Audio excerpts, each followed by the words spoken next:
Okay, with that, I just wanted to say a brief word about our guest speaker tonight. He's the author of 5 books. He has 3 television series out. Think Tank, State of Affairs, One-on-One with Steve Adubato.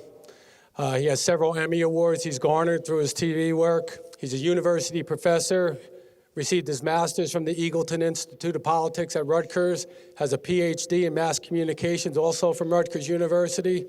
Little fun fact about Steve, back in the 80s, he was the youngest New Jersey state legislator at the age of 26. So he knows a little bit of something about branding himself and getting himself out there.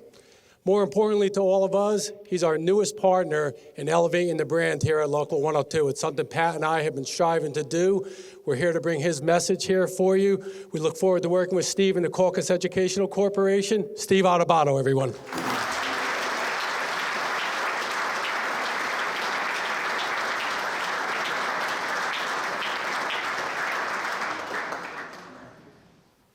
Thank you, Bernie. Pat, to the team here, to brothers and sisters, if you will. It is my honor and my pleasure to share some thoughts with you tonight. You know, I was talking to Bernie about tonight. And first of all, I want to thank the Local for coming on board to support, just so you understand what I do. I'm a broadcaster with PBS. And our job is to put programming on the air that matters, that makes a difference. We started 30 years ago as an entrepreneur. If we don't bring in money, we're not on the air. Nobody pays us for sick days. We don't have days off, per se. No disrespect to those who have a nice government contract, good for them, but I want you to know from our perspective, I've always been an entrepreneur. I've always believed in the idea that you had to go out there. I always tell my wife when things have gone wrong, a show's gotten canceled more than I'd like to admit. A book has gotten rejected by a publisher more than I'd like to admit. I always tell my wife I bet on me. Now, that's not to be cocky. But I bet on me because, truthfully, when it comes to being out there in the marketplace, you know and I know, nobody's in a better position to sell you than you. So when I think about the IBEW and this Local 102, and we're talking about branding, we're talking about leadership, I ask myself, first of all, my wife who understands electricity, who understands construction, she's in the real estate business, I absolutely understand nothing about your business in terms of the technical side of it. So I want to be upfront about that. But I do know this, that each one of you are out there selling, marketing, branding, not just yourself and your business, but this union. So in that spirit, I want to put this out there because I told Bernie I wasn't going to come out here and lecture, because if I were on the other end, I wouldn't want somebody to come in and tell me, here are the things you need to do. I have thoughts. I have ideas about what it means to be a great leader, to be a really good entrepreneur, to brand yourself, and that's what's in the book. And for those of you who want me to sign it later, I'm glad to. Courtney, we're going to be over there to do that. And for those of you who put it on eBay, I know who you are. That being said, I'm going to ask a question. I told Bernie I want to make this a little more interactive. So here's my question. So Pat talked about people got to be leaders, either up here, as foreman, running your day-to-day business, whatever it is. I want somebody to put their hand up, and if not, I'll just call on you, so it doesn't make a difference to me. Finish this sentence. A great leader, an electrician who is in fact a great leader, has what trait? Name one trait that you absolutely have to be a great leader. And by the way, you could say as an electrician or anyone, but the fact is tonight, let's focus on your profession. A great electrician leader is someone who, gentlemen right here, just stand up. What's your name? Anthony. Anthony, what do you got? Confidence. Confidence. Talk about this confidence thing. Well, you got to believe in yourself. You don't believe in yourself, then you can't lead. What about when you're behind? What about when you're Patrick Mahomes and it's 20-10? I wish I actually bet on them now. So it's 20-10. They're in the fourth quarter. He throws an interception. I see the guys on his team freaking out. 10 years older than he is. The kid's 24 years old. Guy's 35, 36, 38, panicking. Patrick Mahomes throws the interception. You see him on the sideline saying, we got this. We got this. What are you talking about? Nobody's come back from that deficit in the fourth quarter in the Super Bowl, and he shows that confidence. So here's my question about confidence. Do you have to fake being confident sometimes in a marketplace that's unpredictable? You're shaking your head already. Young man right here. What's your name? Anthony, what, Vinny, Anthony? I mean, was it an Irish crowd? So let me ask you something, Anthony. Stand up for a second. How can you be confident? You're a Yankee fan, so I can appreciate this. Jeter was always confident. I'm not going to do all sports, but Jeter was always confident. But my question was he really confident, or sometimes you have to fake it? Sometimes you have to fake that you're confident. How do you do that? You take a deep breath and take control of the situation and make sure that everybody understands your route and what you're going to accomplish. So for an electrician, think about this for a second. There are things beyond your control. The economy is unpredictable. It's going in the wrong direction. It's hard to have confidence. It's hard. But here's what I learned. As soon as you start acting as if you're scared, even if you're scared, it starts to have a ripple effect.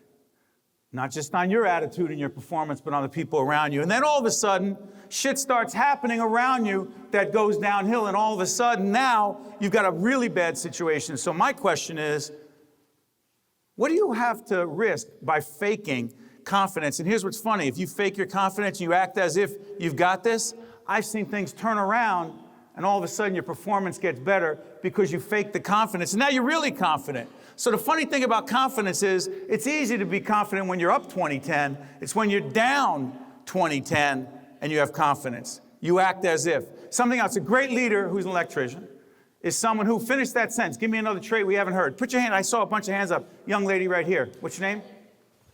Kelly. Kelly. Say it again. Ability to communicate. What does that mean? Be able to get your point across. What about if someone says, listen, I'm really good technically. I'm a very technically good electrician. I know my business, but I just don't like to talk to people. How's that going to work for you? Yes. Adapt and overcome. Okay. Can I just work on this one first?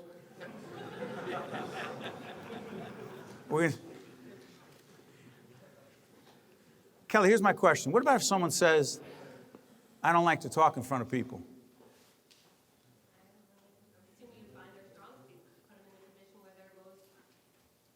Yeah, but ask yourself this question. You're technically good as an electrician. You got it. You understand it. You can fix, you can solve, you're creative, but you don't like to engage people and talk to people. How successful could you really be? My question is, you don't have a choice. It's interesting. Our kids, our sons, I have a 27-year-old son, but also sons that are 17, 15, and a little girl who is 9. And all of them at one point or another, by the way, I'm the worst dad in the world to have if you have a public speaking class. I want you to imagine this. Our kid has a public speaking class, and my daughter's sitting there with the index cards.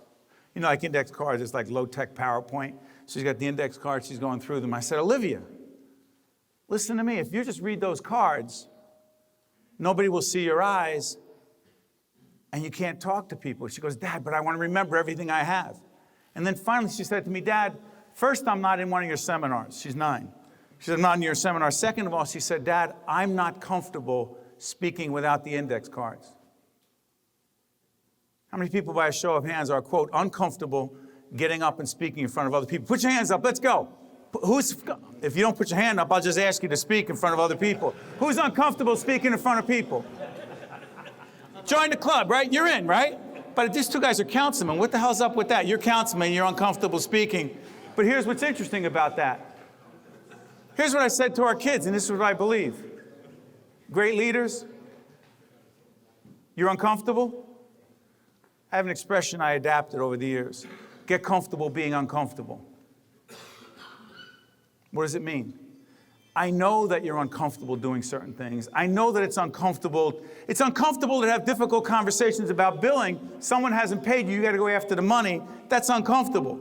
Get comfortable being uncomfortable. Because if you don't confront those feelings, you'll never grow and get past it. So here's my view. Great leaders are also people who understand their strengths, but also acknowledge where they need to get better and work at it. Because I think Pat was saying about reading, right? One of the chapters in my book is great leaders are lifelong learners. What does that mean?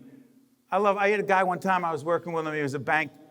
He wanted to be a bank CEO, but he was a bank CFO. And I said to him, Jim, I'll call him Jim because his name is Jim. So I'm working with Jim, and I said, Jim, they're going to pay me to coach you on your performance. And he's 55 years old, and he says to me, this is BS. This is it. I'm 55. This is as good as it gets. I said, hold on one second, Jim. You want to go from being the CFO to the CEO. You just told me this is it. He goes, yeah, I'm 55. I've been doing this for 30 years. I said, hold on one second. If you think you've stopped growing, you've stopped growing. If you don't think there's anything else you can learn and get better at, you're never going to be the CEO of this bank. And not only wasn't he the CEO, but the board opted to get rid of him because he was a guy who said, I'm done. As soon as you say, I'm done, growing, learning, challenging yourself, you're never going to be the best you can be. Finish the sentence. A great leader is someone who, yes? Leads by example. What is that? Leads by example. What's your first name? Geraldo. Geraldo, do me a favor. Could you stand up? Give me an example in your business. Day to day, right? Leading by example. What does that look like? People are standing around and there's things that need to get done. You just go do it. You do it. And what message does that send to everybody else? Lets them know that there's work to be done and you don't have to talk to them. Just your actions are showing that things need to get done, so they will follow it. So you're right in there. It's one thing when leaders tell you what to do. It's another thing when they're actually in there showing. Anything else? A great leader is someone who, come on over here, folks. A great leader. Just pick, what do you got right here? I know. Finish this. A great leader. What's your name? Bob, Bob, a great leader is someone who? take control of the situation. Okay, there's a crisis, there's a problem, you're out on a job. What does that mean? You ever see people panic over that? Yes. My argument is, yeah, I understand you're panicking. We all know that the great leaders find a way to get their pulse down and be in a place where they can make smart decisions. What else? A great leader is someone who, come on, folks, what do we got? Yes. What is it? It's positive. Okay, but what did I just say before? Things are bad. The economy's rough. It's unpredictable. There's legislation in Trenton that might hurt us, whatever. How do you be positive about that? What's your name? Dustin. Dustin. Talk to us about having a positive attitude. I have one chapter in the book that says the greatest leaders have the most positive attitude. What does that mean to you, Dustin? Well, it's something that, like you said, your attitude is displayed and it ripples out. So staying positive with what you can do and who you're working with and how things can change. Not where you are. Okay, look at yesterday. Let's look at tomorrow. What can we do? How can we get forward? How can we get through this problem? Hold on one second. Where'd you get such a positive attitude, all seriousness? No, seriously. You have a real positive attitude. Where did it come from, Dustin? Youngest of 5, but a lot of sports. Sports? Speaking of sports, it's interesting, positive attitude. And in my book, when I talk about a positive attitude, I talk about a young man. I graduated from Rutgers, as Bernie said. And there's a guy I met about 10 years ago, and I interviewed him. Football player at Rutgers. In a 2010 game against the Army. Eric LeGrand, number 52, gets hit and paralyzed in that moment. He's one of the top players on the team. Carted off the field. A couple of years later, he's trying to figure out his life. He can't, Dustin, play football again. He can't walk. He can't speak the way he used to. Can't do a lot of things. I remember sitting down with him, and the reason I wrote about him in my book is because for a half hour, and the crew that's here today actually shot a lot of that interview and edited. I remember sitting across from him at our studio, and Eric, all he could do for a half hour is tell me everything he can do. Everything he can do. He goes, you know what, Steve? My life is blessed. He's sitting in a wheelchair. His mother is in the green room. I want you to think about this. Top prospect, linebacker for Rutgers. Tells me, Steve, do you know that Coach Schiano, he was the coach at the time, back again? He said, he got the team together. They came to see me in the hospital. That means I have brothers and there were sisters, brothers and sisters who care about me. So I want to hear, that was Chris that was talking before, right? Chris? Yes. You were talking about one of your brothers, 34 years old. What you said and how you said it. And the fact that I know that people in this room are going to be there in the best way they can. in a tragedy like that? Well, Eric LeGrand told me, he said, Steve, every day the people from Rutgers came and saw me. And then they bought me, this is what a big deal to him. He said they bought me a big screen TV so I could watch sports all day. And as he's watching sports all day, he said to me, Steve, you know what I figured out? I could be a broadcaster. He said, my voice isn't that strong, but I could be on radio. I'm not that good looking, but I could be on radio. He winds up being a radio broadcaster for Rutgers football. Then he goes out and becomes a motivational speaker with the Christopher Reeve Foundation, talking about those who have been afflicted with serious spinal cord injuries, and inspires others to make a difference, to not give up, to have a Dustin positive attitude. And I thought to myself, damn, I complain about a migraine. I complain sometimes when I have to work long hours. And Eric LeGrand is telling me everything he can do, and all he does now is make a difference in other people's lives. So the one thing I figured out about leaders, real leaders, not only do they have a positive attitude about their circumstance, it goes a little further than that. When I really drilled down with this guy, I realized he was a great leader because he is dedicated to helping other people. The guy I'm talking to you about, Eric LeGrand, is obsessed with helping other people who have spinal cord injuries and who have given up. So I'm going to ask you this question. Of course you're out there to make a living. Of course you're out there to build your brand. Of course you're out there to feed your family. We're all out there. I got, 4 kids that have been spoiled way too much. And part of my job is to help them understand that they need to be hungry, and that's tough. But everyone in this room, I have a sense, while you want to make a good living, you also want to help other people. So here's what I'm curious about. I'm going to give you a scenario. Something goes wrong in a job. Think about a great leader and building your brand at the same time. I got a guy, I call him Silvio because his name is Silvio. Did a small little job in our driveway. There were some potholes, cracks. It was a small job. He got recommended to me by somebody else. A week after, I see some wires popping up through the ground. I call Silvio. His phone's disconnected. I text Silvio. He doesn't respond. I call the guy that gives me his name. I can't get him. Silvio's not around. I don't even want to tell you what I paid for the job. I finally get him on the phone. I said, Silvio, let me ask you a question. You did this job.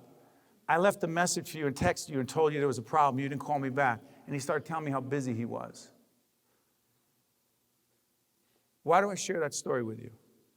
Because you can have the best marketing campaign. You can have the best logo. You could have the best everything. But in the end, if you are not helpful to other people when things go wrong and own it, you can't build your brand. So let me ask you, something goes wrong. Who can say in this room, have the courage, the confidence to put your hand up and say, I was on a job, something went wrong, I owned it, and by owning it and taking responsibility, it actually helped me build my brand, build the brand of this local and our profession. Put your hand up. Have the courage to do that. Something went wrong. Yes, Chris, right? Please, tell us. I want to make sure everybody can hear you, that's why. I was a first-year apprentice, and I was doing a job at IMCLone, and I was trying to get in a certain spot with a lift, and I didn't realize the knuckle of the lift was completely pushing these stainless steel pipes out of the way, and I completely jacked them all up, and I know it cost a fortune to fix them. And at first I didn't say anything. I'm like, maybe nobody will notice it. Maybe no one will notice it. And then, I've been there. I looked at it, it's obviously noticeable. They came up to me on the job and asked me if I did it, and, I said, yeah, I wasn't gonna lie to them. And You owned it. I owned it, I didn't get laid off, the guy appreciated me not lying to him about it and owning it. That was it. So let me ask you something. I'm curious about something, Chris. If they hadn't come to you and asked you if you did it or it happened, I'm not sure, and maybe you're not either. Do you think you would have said, hey, I just want to let you know such and such happened? I'm not sure.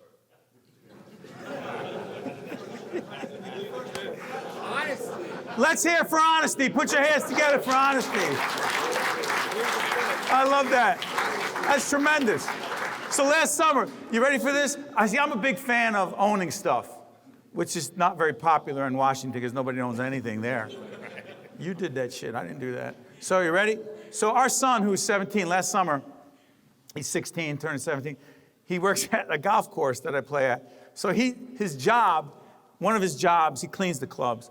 And one of his jobs is to take I don't know what it is, but they pick up all the balls. There's probably a name for it, but I don't know what it is. So they teach him how to do it, and he's driving the thing. He doesn't even have his license, but he's driving through, and all of a sudden he calls me. He goes, Dad, I have a problem. I said, what's the problem? He goes, I was driving the truck with the thing, with the net, and I went through the sand trap, and I ruined the sand trap. I said, what were you doing in the sand trap? He goes, I made a wrong turn. So I said, Nick, listen to me. You've got to go over to the starter. And you've got to say, Mike, we need maintenance. You've done this before. So I said, Nick, go to Mike and say, Mike, this is what happened and it was me. And he said, are you nuts? I want to talk to Mom. So I said, Nick, listen to me. Trust me on this one. You can ignore a lot of other things I say. On this one, I want you to tell the guy that it was you. And he goes, Dad, what if they don't find out that it was me? Which is a good question. And I said, Nick, they might not. But I'll tell you what, if you own this, you give yourself a better chance. I mean, they're going to be pissed, and I'm going to have to pay for something, I know. It's all right. But if you own this, you'll set an example that you are the one who takes responsibility when things go wrong. You don't look to blame anyone else. You don't stick your head under the covers. And I'm not saying it in a stupid way, but you did it, Nick. There's no doubt about it. And he reluctantly did it, and then they threatened to fire him, and he was pissed at me. But in the end, the guy thought about it. It did cost us money, but the fact is, to this day, our kid is thinking, what does it mean to take responsibility? I want to be clear, taking responsibility doesn't mean you get away with it. It means you got a better chance of showing your character. To me, leaders take responsibility when things go wrong, even if some of it wasn't your fault, which sounds crazy to people. I have a chapter in my book that says great leaders take responsibility, in parentheses, even if it wasn't totally your fault. Barack Obama, listen, in my book, I couldn't care less about your politics, whether you voted for Trump, Clinton, Obama, I couldn't care less. So what I did was I wrote in my book, when Barack Obama, back in the day, I guess 2000, give me the year, when they did the health care reform, otherwise known as Obamacare, they had this website. On the website, you're supposed to go on the website and sign up on the exchange. And for 2 years, they were getting ready for this, except as they got ready for it, they realized it wasn't going to work and you couldn't actually sign up for health insurance. And Obama, the president, well, there's a glitch in the system and so, we've subcontracted it out. I said, hold on one second. And I wrote in my book, wait a minute. You hired the person to head up the department in the health department area where the thing has your name on it. It's called Obamacare. And now you're going to pin it on some subcontractor? The department you hired someone who hired that person. You got to own it. And people in the Obama administration were pissed. They didn't agree with me. And here's my view. The same thing is true. Hillary Clinton on her phone. I don't know who. Emails? I have no idea what you're talking about. Somebody must have. I didn't know. Same thing with President Trump. And I couldn't care less what your politics are. You say something or do something, own it. Don't pin it on anyone else. Don't blame anyone else. Part of the reason there's so little leadership in Trenton or Washington is this is going on. And what does that mean to you guys and women? My opinion, great leaders, people who build their brand in your profession, when things go wrong, be smart, own it, take responsibility, and then take the next step. What's the next step after that? If you own it, you're only halfway there. What is it? But Courtney, you can't actually fix it. If Silvio, he couldn't, I don't even know if he could have fixed it. He didn't even try, but I still see the wire sticking up. I had to hire somebody else. But my point is this. If he, say it again? Respond. And Respond, come back. come back. What about if he says, I can't fix this, but I can do what else? Do something for me. Take something off the bill. Do something else. Here's what I know. When you own it and then offer to make things better than they are, you are building your brand. If you did nothing else, it's a smart move. In the limited time I have, I want to ask you this question. We talked about being entrepreneurs, right? Right, Bernie? Being an entrepreneur. It's not for everybody. It takes a certain stomach, a certain level of confidence, certain ability, and certain, frankly, attitude. By a show of hands, who is not just a top-notch electrician by trade, but who feels deep inside that you are an entrepreneur? Put your hands up. Put your hands up if you're an entrepreneur. Put your hands up if you're an entrepreneur. Young man right here, what's your name? Isaiah. Isaiah? Yes. Please stand, if you could. Talk to your colleagues. What makes you an entrepreneur? Growing up, whenever you needed money, went out there and shoveled snow if there was snow. Whenever the grass got too high in the neighborhood, you went over there and you mowed the grass for money. Whenever the leaves came down, it was too much for somebody, went over there and got it. All those times and little times you might needed money in your pocket, you went out there and got it. You didn't just sit around, ask your mom or mother or father for money. You went out there and got it. Even coming to the union, you needed a job, you needed money, you came over here. The fact is, entrepreneur takes a step towards whatever they want. You know, you go out there and you get it. You don't just sit around there and wait for it. You go out there and get it.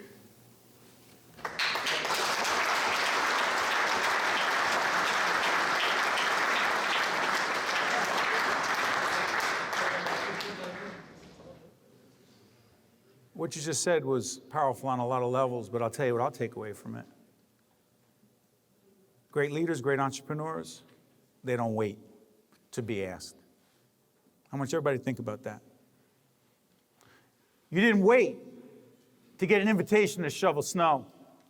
You didn't wait for someone to offer you something. You went out there and said, I'm going after it. That takes my old neighborhood, they used to call it intestinal fortitude. It takes that. Because here's the other part of that, right? You could be rejected. See, the funny thing I learned about leadership and being a great entrepreneur is you better have a damn thick skin. Be prepared to be rejected and get right back out there again and again. But going after it, not waiting is key. Anyone else who put their hands up when I asked who's an entrepreneur? And don't feel intimidated because you just heard such a powerful presentation. Anyone else? Who's an entrepreneur? Put your hands up. What are you again over here? No, sorry. What makes you an entrepreneur? Go. An entrepreneur? Yeah. Journeyman lineman, local 102. That's what makes me an entrepreneur. But the guys will know, they'll understand. But the fact that wherever I need to go, how I need to reinvent myself, whether it's learning. Well, hold on back. What do you mean reinvent yourself? Because great leaders reinvent themselves. I don't know what you mean. I'm a journeyman lineman. Explain to me what that means as a lay person. A lame person. No, not a lame person. I'm not a lame person. I came in. First of all, I thought my name was Steve Adubato. After this, I don't even know what the hell my name is over here. What? I work on voltage over 600 volts on utility line. Over 600? Yeah. So. Go ahead. So mainly what we deal with here at 102 is commercial inside work. So I work in a whole nother area of electricity, so to say. But I reinvent myself in a way that in my household I do all work that I've never done before. Duct work, plumbing. How'd you learn all that? YouTube, man. Wait a minute. Great leaders go to YouTube. Okay. You know what I love about you, in all seriousness? I love people who say, this is what I do. This is what I am. This is the way it is. Yeah? Well, you're dead. You're dead. Yeah, I was a broadcaster for a certain amount of time. That's what I did. That's what I still do. But I kept thinking, you know what? I don't know. People are starting to watch TV on all different devices, and I don't know how long people are going to even have TVs anymore. So maybe I should start diversifying.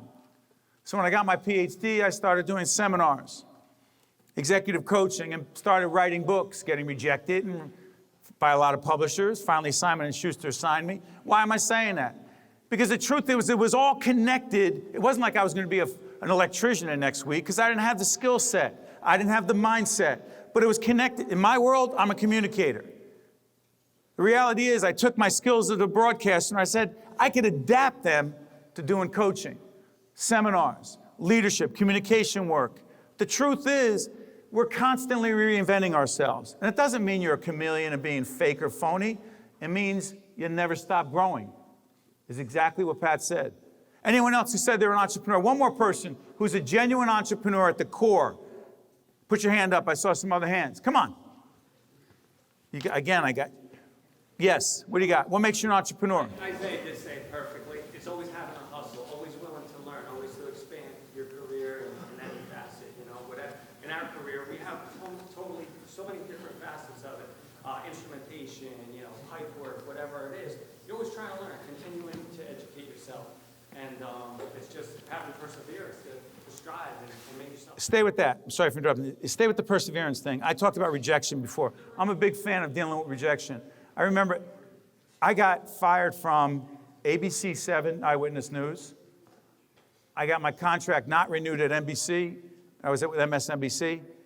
I got let go by 6 different networks at different times. Shows canceled, right? All kinds of things. How do you deal with rejection? You strive through it, you push through it, and then you keep moving on. You find a way to not be rejected. But isn't your ego, let's play devil's advocate. My wife and I were talking about this. My wife stages homes in real estate business. And she was telling me she worked 2 days on this home and got all this furniture, put it together for homes to be sold.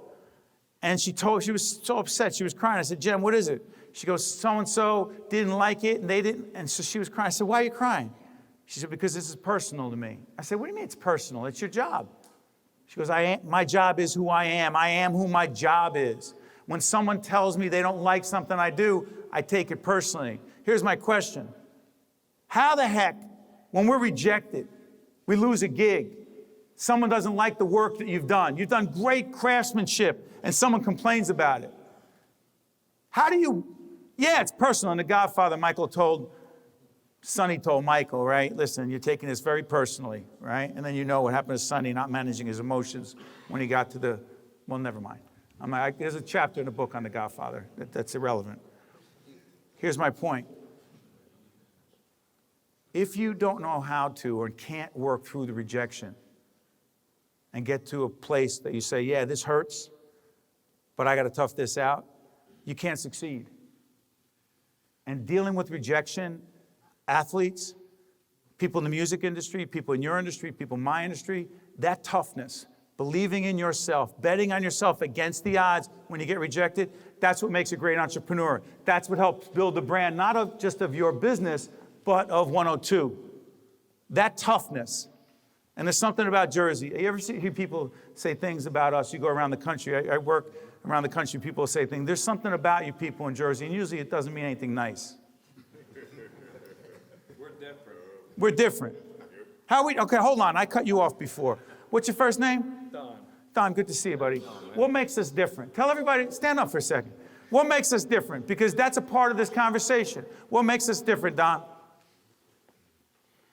Because, I don't know, we all just, Jersey's different. Jersey's different. Okay. Jersey's different. Grew up a little different in down south, a little slower. Now, down South Jersey or South Carolina? What are you talking about? Carolina's a Okay. little slower. South Carolina's slower. The further you go south, then people are more laid back. We're more fast-paced. Are we more in their face? A lot of pride. Pride? Yeah. A lot in Alabama, they call it arrogance. Yeah. Why do I say that? In all truthfulness, my opinion, we have an edge. As a leader, as an entrepreneur, as someone who's a top-notch professional electrician in your area, in your arena, here's my view. I know this is a cliche for a lot of people. There's a toughness about people in Jersey. Not across the board, but there's a toughness about us. And here's why I believe it's to your advantage. When you get knocked down, when someone else doesn't appreciate what you bring to the table, we have a confidence in ourselves that I'm telling you, puts you in a really positive position. And the bottom line for me is this.